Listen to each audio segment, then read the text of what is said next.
Ang mahabang pagwawakas ng magandang balitang ayon kay Marcos.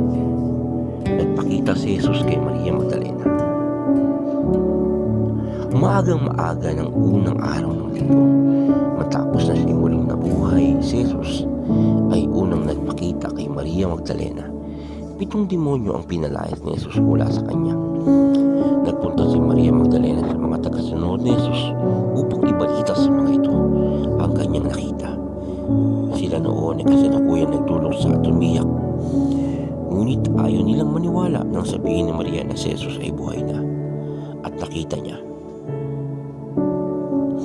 Pagkatapos nagpakita rin si Jesus sa 2 alagad na naglalakad papuntang bukid. Subalit iba ang kanyang anyo noon.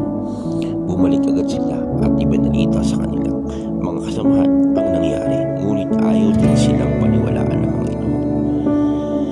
Pagkatapos nagpakita si Jesus sa 11 alagad, habang kumakain ng mga ito, sila ay pinagalitan niya dahil sa hindi nila pananalig sa kanya at dahil sa katigasan ng kanilang ulo, dahil ayaw nilang maniwala sa mga nakakita sa kanya pagkatapos na siya'y muling mabuhay.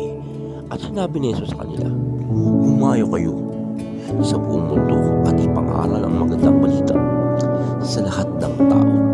Ang sino mang sumasampalataya at mabautismuhan ay maliligtas, ngunit ang ayaw sumampalataya ay paparusahan. Ang mga sumasampalataya ibibigyan ng kapangyarihang gumawa ng mga himala.